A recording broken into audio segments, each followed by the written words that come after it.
O nosso tema, no mês de junho, é vida conforme o Evangelho. O impacto do Evangelho na nossa vida. A nossa agenda, primeiro domingo nós falamos que o Evangelho nos liberta do moralismo. Moralismo. No segundo domingo, domingo passado, o tema foi livres do secularismo, do mundanismo. O Evangelho nos liberta do moralismo e do mundanismo. Nos liberta da religião e nos liberta da irreligião. E hoje nós vamos tratar o tema livres do egocentrismo. Eu quero falar um pouquinho com você a respeito de um problema que eu sei que você não tem, mas ainda assim eu vou trabalhar, que é o tal do orgulho. Você não é uma pessoa orgulhosa, você é uma pessoa humilde, tenho certeza disso. Mas é sobre o orgulho que eu falarei, que eu conversarei com você nesta noite. O orgulho, o ego inflado, o ego no controle, assentado no trono da nossa vida, mandando e comandando. É sobre isso que eu quero conversar com você. O que é que nós vimos anteriormente? Os princípios que ficaram para trás. No primeiro domingo, o primeiro princípio, o que o torna aceitável a Deus não é o que você faz ou deixa de fazer, mas sim o que Ele fez por você através de Jesus. Eu disse e repito que esse princípio ele é fundamental, porque ele aponta para a graça. Graça é isso aí. Não é o que a gente faz para Deus, por Deus. As nossas boas ações aqui que constroem uma casinha lá no céu. Isso é religião. Graça é entender que a iniciativa foi de Deus, é de Deus, e eu recebo a salvação na minha vida. O segundo princípio que nós vimos na semana passada, a questão do secularismo, do mundanismo e o nosso coração que escolhe amar. O nosso coração que escolhe amar coisas, pessoas. Então tratamos do princípio 2. Nada pode usurpar o amor que você deve dedicar tão somente a Deus. Tome cuidado. De repente, os bens materiais estão roubando o amor que você deveria dedicar a Deus. De repente, a sua carreira profissional, que está roubando o amor que você deveria dedicar a Deus. De repente, é uma pessoa. Eu já ouvi isso. Ah, pastor, se ele sair da minha vida, eu morro. Cuidado. Idolatria de pessoas. De repente, uma pessoa pode estar ocupando na nossa vida o lugar que é de Deus. Então, ninguém pode usurpar o amor que você, que eu, que nós devemos dedicar tão somente a Deus. Esse foi o princípio da semana passada. O que é evangelho? Mais uma vez, é uma definição singela, eu diria singelíssima, mas que nos ajuda. Evangelho é a revelação do que Deus fez através de Jesus para tornar possível sermos perdoados dos nossos pecados, de forma que Ele possa nos dar vida e aceitação em sua família. E a nossa vida precisa se conformar a isso aí, ó. E essa é a minha primeira pergunta desafiadora, eu sei. Será que a minha vida tem os contornos do Evangelho? Será que a minha vida está sendo formatada pelo Evangelho? Será que o Evangelho faz sentido para mim e faz tanto sentido que altera o meu comportamento, o meu jeito de ser, os meus relacionamentos, o jeito como eu lido com o meu trabalho, com grana, quando eu tenho muita, quando eu tenho pouca, que é o meu caso. Será que o Evangelho ele altera a minha vida? As minhas decisões, as minhas escolhas? Ou será que o Evangelho é uma balinha que eu chupo aos domingos para adoçar a boca? Pense nisso.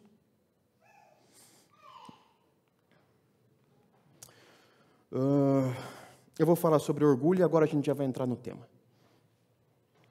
Quero compartilhar com vocês essa palavra que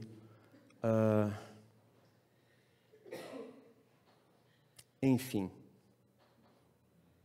vivemos um momento no Ocidente no qual somos estimulados ao orgulho e toleramos pouco a crítica. Darei um exemplo. Era uma vitória, uma nota média ou alta quando eu era aluno. Hoje, quando atribuo 8 a uma análise de um aluno, ele me olha um pouco incomodado. Por que não 10?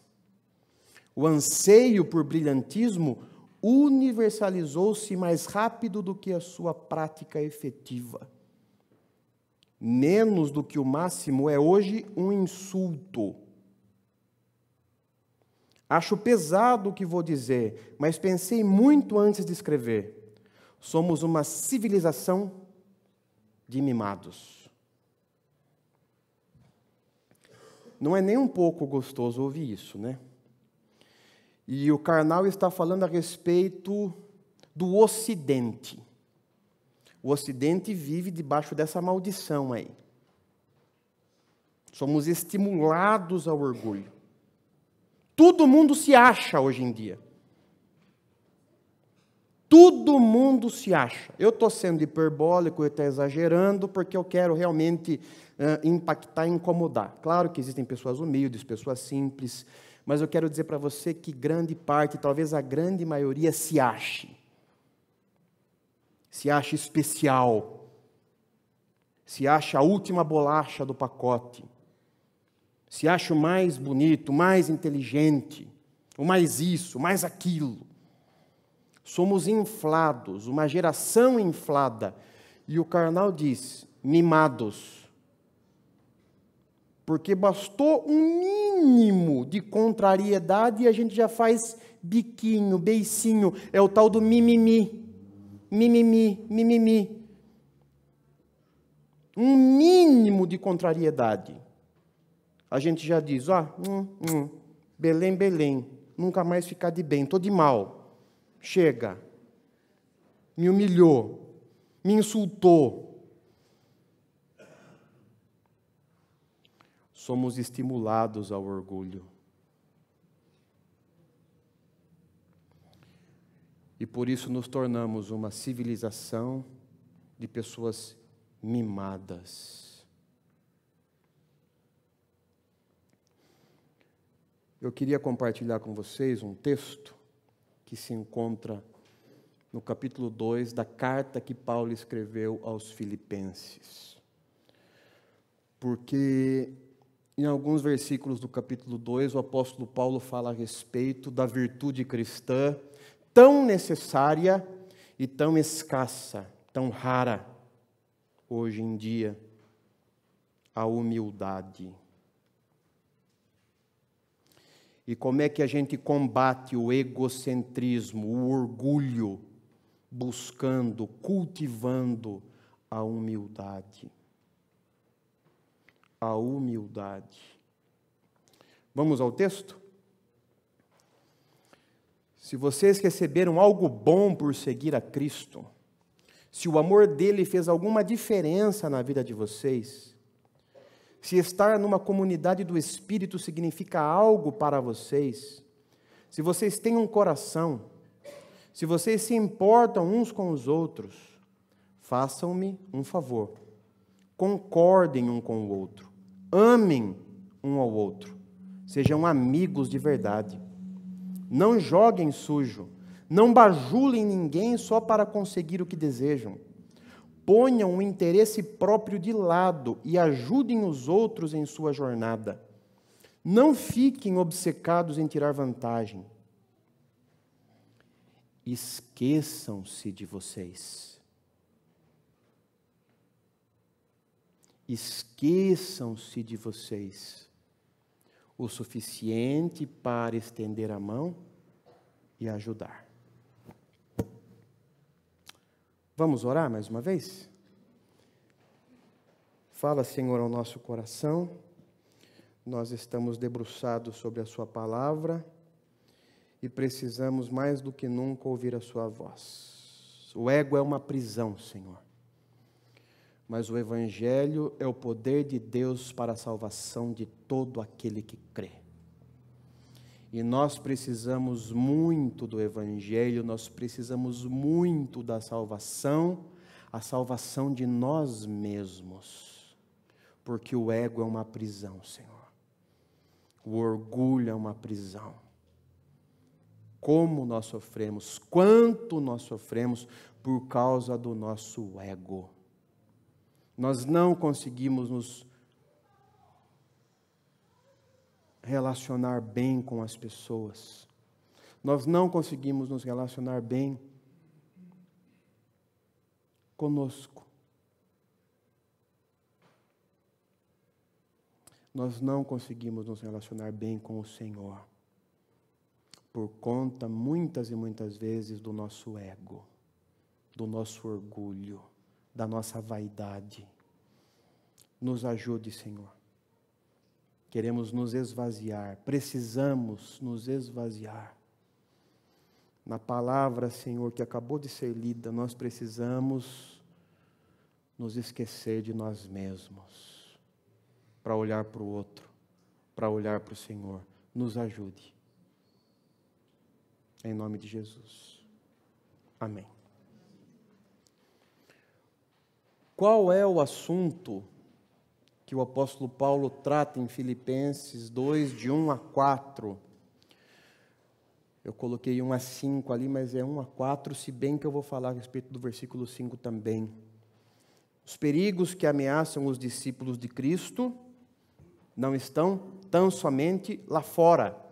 A semana passada falei a respeito do mundo, do perigo de fora. As seduções do mundo, as ilusões do mundo, como o mundo nos encanta, como o mundo nos fascina. Então, o problema de fora. Mas não é o único perigo. Existe um perigo aqui dentro da igreja. Dentro da igreja pode haver desunião. Por quê? Porque alguns querem exaltar-se e recusam o caminho da humildade e do esvaziamento, que é o caminho de Jesus. Antes de mais nada, eu quero dizer para você que existe um caminho. Existe um caminho para mim e para você. É o caminho de Jesus. E o caminho de Jesus é o caminho da humildade. É o caminho do esvaziamento. Quero dizer isso de cara. Desde logo, o caminho de Jesus é o caminho da humildade, é o caminho do esvaziamento. Mas existe um problema grave, sério, o nosso ego. O nosso ego, o nosso eu se recusa a trilhar esse caminho. Porque o nosso ego anela por exaltação. A gente curte um holofote. A gente curte um aplauso. A gente gosta, busca o elogio. Mas o caminho de Jesus é o caminho da humildade, do esvaziamento. Bem, o que é que nós podemos aprender com o relato bíblico? O que o texto que a gente leu pode nos ensinar? Muita coisa.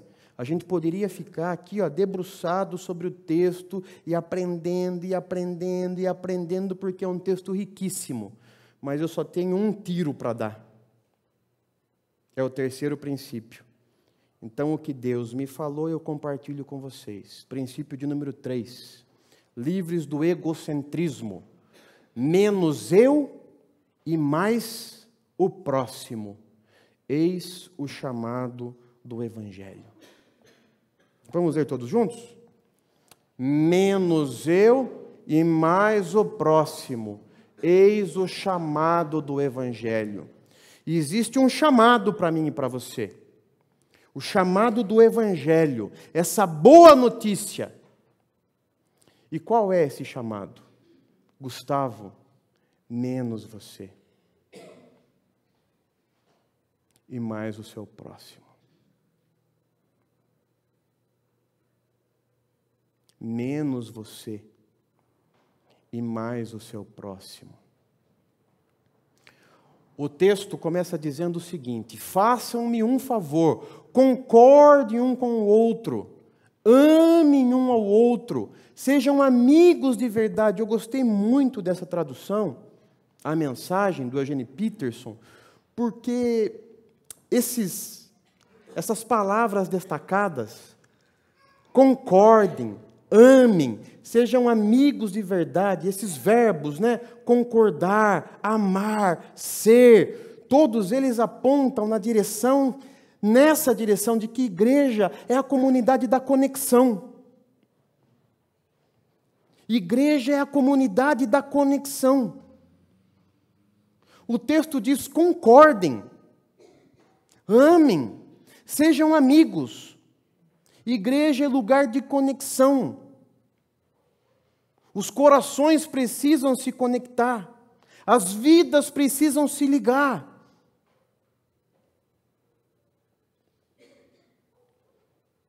Igreja é a comunidade da conexão. Mas muitas e muitas vezes surge a anti-igreja, que continua sendo uma comunidade, mas a comunidade da desconexão. E por que desconexão? Porque em vez de concordância, nós temos discordância. Em vez de amor, nós temos desamor. E em vez de amizade, nós temos inimizade. Uma comunidade que se junta em torno de lixo, de porcaria, de entulho, de coisa que não presta. E tem gente que se une em torno dessas coisas.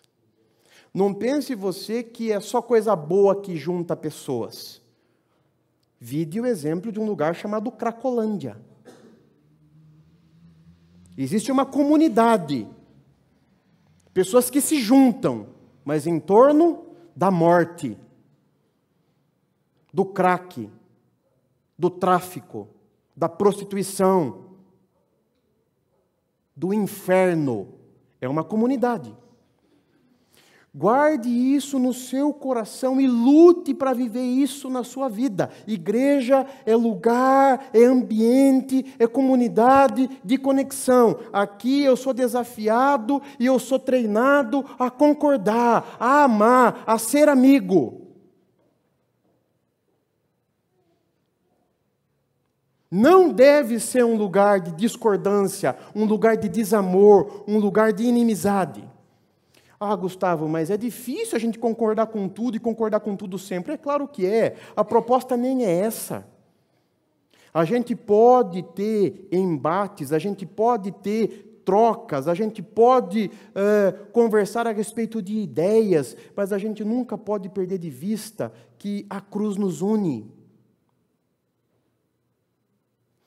É como agora a minha filha tem dito para mim. Num primeiro momento, eu não me lembro o que aconteceu, mas a Marina passou por um apuro, por um sufoco. Não me lembro se alguma coisa estava caindo em cima dela, e naquele dado momento, eu salvei a Marina. Mas ela estava nervosa. Ela estava chorando e não conseguia parar de chorar. ela talvez achasse que eu iria brigar com ela, dar umas palmadinhas. Eu falei, filha, nós somos do mesmo time. Papai está aqui. Nós somos do mesmo time. Falei isso despretensiosamente. Agora, quando ela apronta, quando ela faz bagunça, quando ela quebra as coisas, eu digo assim, Marina, e ela fala, papai, somos do mesmo time.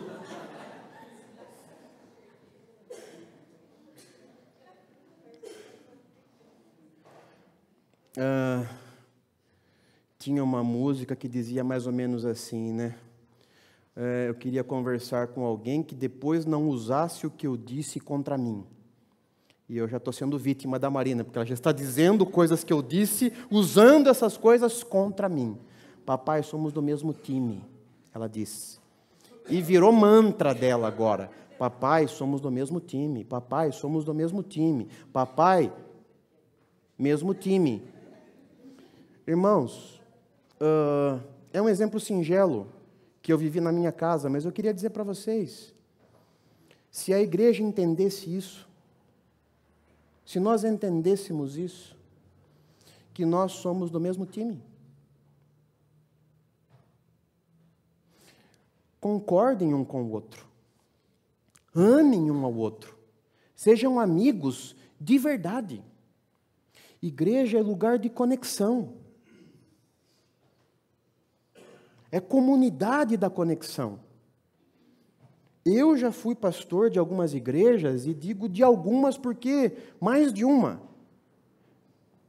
que era anti-igreja. Era uma comunidade cuja marca era a desconexão, porque tinha rivalidade, tinha competição, tinha desamor, tinha intriga. A igreja só perde com isso. O reino de Deus só perde com isso. Só uma pessoa ganha com isso. O nosso inimigo. Nós somos do mesmo time. Ah, Gustavo, mas é tão difícil a gente aplicar? É claro que é difícil. Mas vamos seguir o texto. O texto vai nos ajudar. Não joguem sujo. Não bajulem ninguém para conseguir o que desejam. Ponham o interesse próprio de lado e ajudem os outros em sua jornada. Não fiquem obcecados em tirar vantagem. Esse é um texto para este momento, para esta geração. Porque, infelizmente, nós somos infectados com o vírus do tirar proveito, do network, do toma lá da cá. Pô, eu quero me aproximar de fulano porque eu vislumbro nele uma grande possibilidade na minha vida. Vai ser meu trampolim, vai ser minha escada. Aquele cara é estratégico para mim. Vou colar nele. Porque é estratégico para mim. A sociedade se move dessa maneira. Está formatada desse jeito. É interesse, interesse, interesse. Mas vejam essas palavras. Não bajulem ninguém para conseguir o que desejam. Ponham o interesse próprio de lado. Ajudem o outro em sua jornada. Não fiquem obcecados em tirar vantagem. Hoje a nossa sociedade está obcecada em tirar vantagem. Mas e aí? Não tem um por fora? Tem o por dentro e o por fora. E aí? Ó. Viu? Já estamos aí quase que no segundo semestre. Daqui a pouco eu tenho que comprar a cidra cerezer, tenho que comprar o frango e tenho que comprar o panetone. Não dá para ajudar? Tirar vantagem. A NVI diz, vamos ler juntos? Vamos lá? Não façam por ambição egoísta ou vaidade, mas humildemente considerem os outros superiores a si mesmos. Faltou uma palavrinha ali, não façam nada por ambição egoísta ou por vaidade, mas humildemente considerem os outros superiores a si mesmos. Não façam nada por ambição egoísta ou por vaidade. A primeira palavrinha destacada ali, ambição egoísta, é uma única palavra grega, epiteia, que significa a ambição sem nenhuma noção de serviço e cujos únicos objetivos são o lucro e o poder. Esse é o sentido da expressão grega.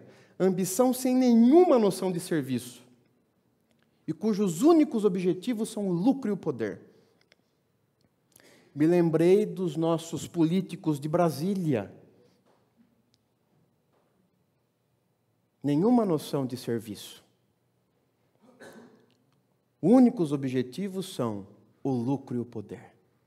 E por isso que nós estamos onde estamos.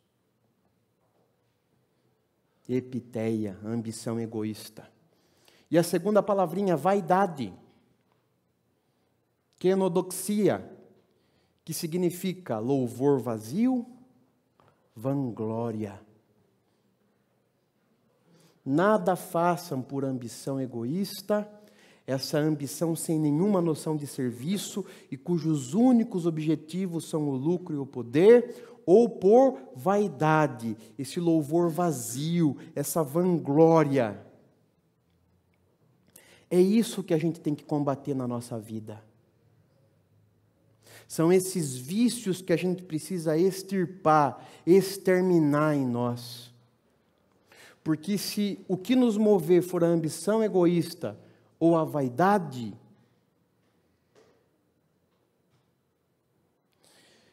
é o nosso ego, é o egocentrismo que vai ser o eixo da nossa vida.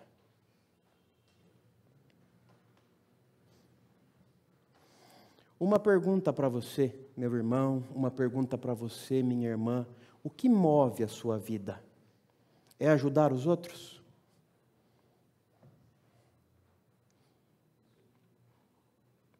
É estender a sua mão ao seu irmão, à sua irmã? O que move a sua vida? É ser uma bênção onde você está?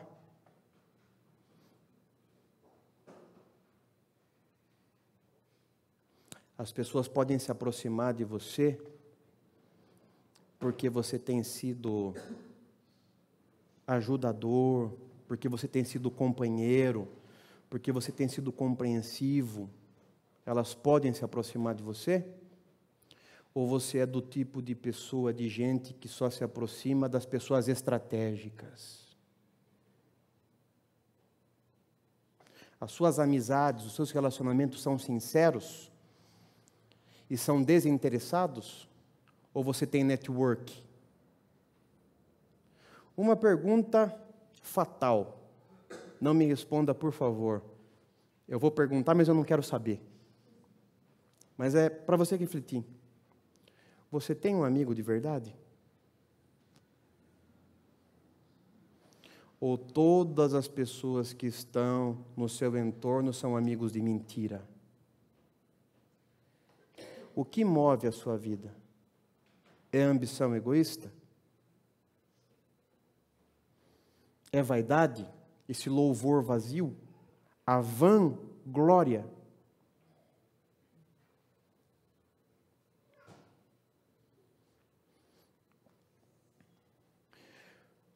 Com a palavra o mestre C.S. Lewis, de acordo com os mestres cristãos, o vício fundamental, o mal supremo, é o orgulho. A devassidão, a ira, a cobiça, a embriaguez e tudo mais não passam de ninharias comparada com ele. É por causa do orgulho que o diabo se tornou o que é. O orgulho leva a todos os outros vícios. É o estado mental mais oposto a Deus que existe. Você sabia disso?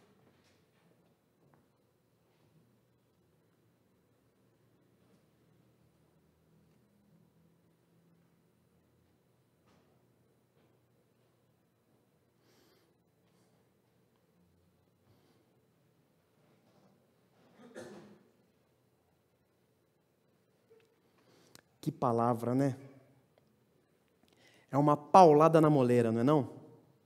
Quando eu li isso pela primeira vez, eu grifei, coloquei setinhas indicativas, passei aquela canetona marca-texto, e tenho ruminado, e tenho tentado colocar essa palavra no meu coração também.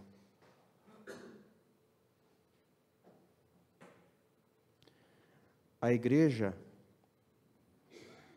não sei porquê, preciso estudar a respeito do assunto, ela se deteve e se detém muito sobre os pecados da carne.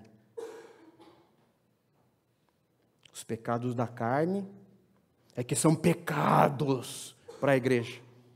Sexo é pecado.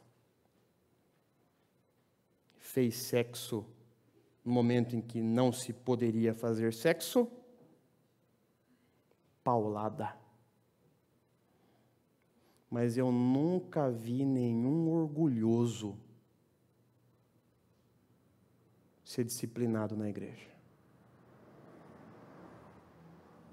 E segundo o C.S. Lewis, e eu concordo com o C.S. Lewis, porque vejo base bíblica no Antigo Testamento, no Novo Testamento, vejo base bíblica, e ele não cita nominalmente os mestres, mas eu sei em quem ele está pensando, os mestres da espiritualidade, lá de bem de trás, para todos eles, era o orgulho.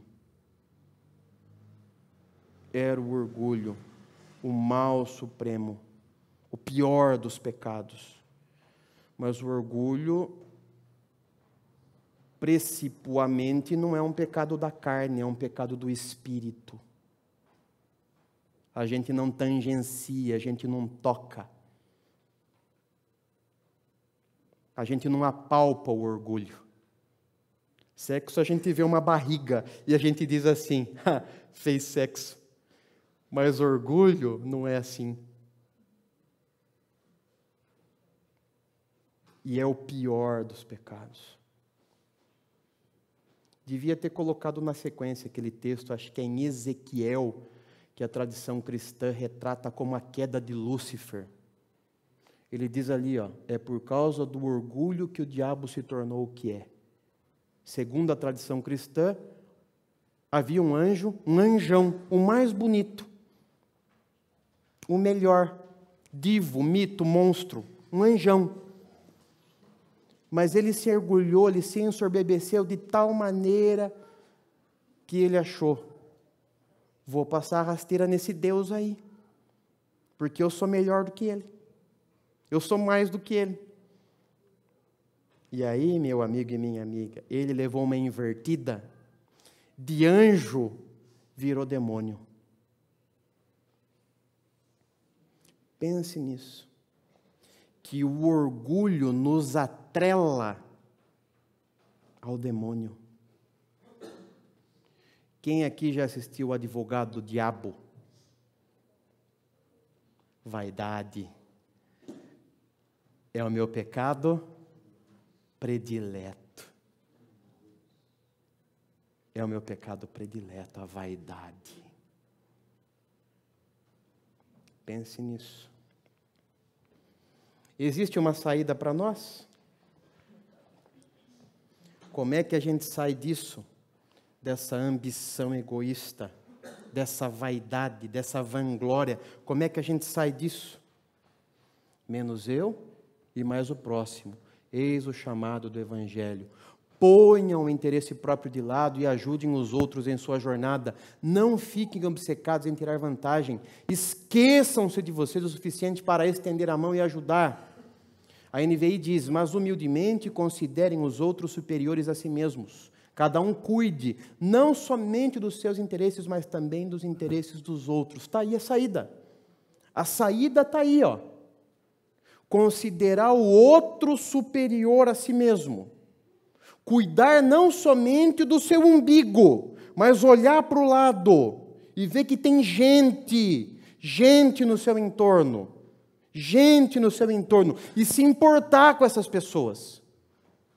Então, A salvação da vanglória é o outro. A salvação do orgulho é o outro. É olhar para o outro. É perceber o outro.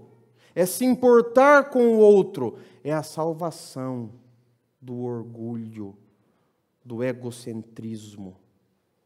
E aí eu sei, fica difícil, porque mexe com a gente. Vamos tentar mais uma ajuda agora, com a palavra Timothy Keller, porque o texto falou a respeito de humildade, mas é difícil ser humilde. O que é ser humilde? A essência da humildade resultante do Evangelho não é pensar em mim mesmo como se eu fosse mais, nem pensar em mim mesmo como se eu fosse menos. É pensar menos em mim mesmo. O que é humildade? Ah, pastor, humildade é eu achar que eu sou menos. Ou se o sujeito é muito coitadinho, né? Ah, pastor, acho que humildade tem a ver com eu achar que eu sou mais. Nenhuma coisa nem outra. Segundo Timothy Keller, humildade é pensar menos em mim mesmo. Menos em mim mesmo. Agora, faça uma autoanálise. Faça uma autoanálise. Olhe para a sua vida. Veja, perceba, eu fiz isso e fiquei horrorizado. Eu faço tudo para mim. Eu faço tudo pensando em mim. Eu vivo um umbiguismo na minha vida. Faça essa análise na sua vida. O que você faz pelo outro? Quais são as suas atitudes que refletem sobre a vida do outro?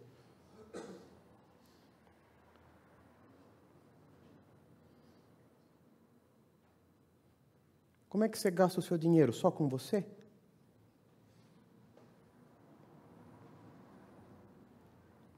Humildade não é pensar menos de si mesmo, é pensar menos em si mesmo.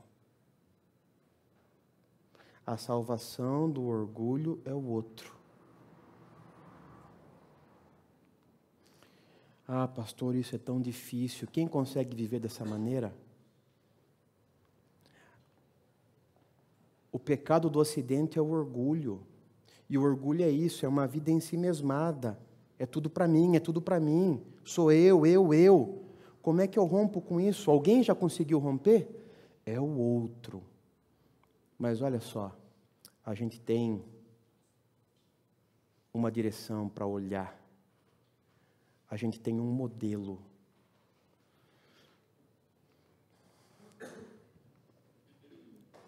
Tentem pensar como Jesus pensava.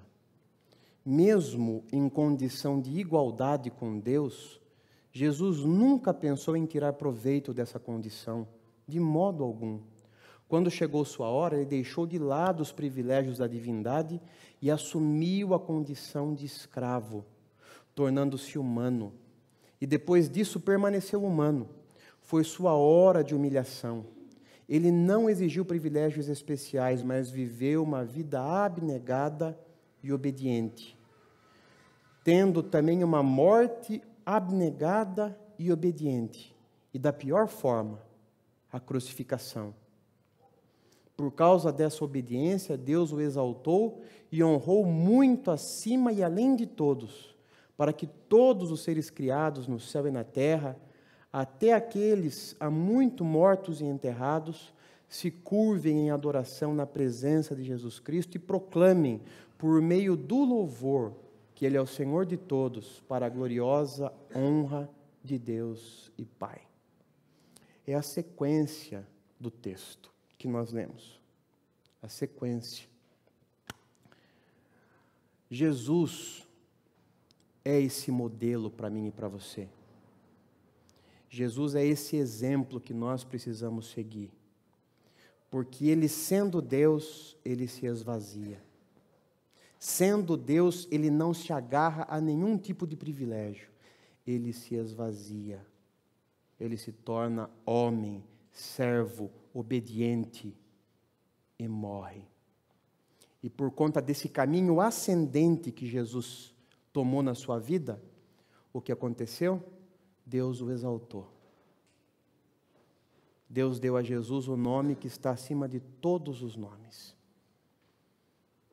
E haverá um dia em que todo joelho há de se dobrar diante do nome de Jesus. Porque Ele se humilhou. Quero recordar com você agora, Evangelho é a revelação do que Deus fez através de Jesus para tornar possível sermos perdoados dos nossos pecados, de forma que Ele possa nos dar vida e aceitação em sua família. Essa definição, singelíssima definição, ela fala a respeito de um evangelho que precisa formatar a nossa vida, que precisa refletir sobre a nossa vida, o seu peso, a sua essência. Não dá para fazer do evangelho uma balinha que a gente chupa aos domingos. O evangelho precisa ser vida na nossa vida. E se nós somos discípulos de Jesus, é menos eu e mais o meu próximo. Esse é o meu chamado. E ser humilde não é pensar menos de mim. Ser humilde é pensar menos em mim. Menos em mim. Menos em mim. Pensar menos em mim. A mensagem diz: esqueçam-se. Esqueçam-se. A sua vida é uma vida conforme o Evangelho? Vamos pensar no que foi dito hoje. O egocentrismo. O Evangelho tem formatado a sua vida para que no final das contas você seja uma pessoa humilde, simples. Você tem pensado menos em você e mais nas pessoas porque você se tornou um discípulo de Jesus? Ou nem aí para as pessoas? Nem aí. Sou eu. Eu aprendi a viver dessa maneira, é assim que eu tenho vivido. Eu e eu. Menos eu e mais o meu próximo. Menos eu e mais a pessoa que está do meu lado. Porque quem é o meu próximo? É a pessoa que está do meu lado. É a pessoa que cruza o meu caminho. Esse é o meu próximo. De que maneira você pode se livrar do orgulho e abraçar a humildade? De que maneira? De que maneira? Em termos práticos, o que eu vou fazer amanhã? Como é que eu vou começar a viver a partir de amanhã a minha vida? Para me livrar do meu orgulho e abraçar a humildade do Evangelho. O que eu vou fazer? A essência da humildade resultante do Evangelho é pensar menos em mim mesmo. Menos em mim mesmo. Faça um teste nessa semana que se inicia. Veja quantas vezes você usa o pronome pessoal, do caso reto, eu. E o pronome possessivo, meu. Veja quantas e quantas vezes você usa eu e meu, eu e meu, eu e meu, eu e meu. Aí você vai ver como é difícil aplicar essa ideia do Timothy Keller na nossa vida. Pensar menos em mim e mais no meu próximo. Pense nisso.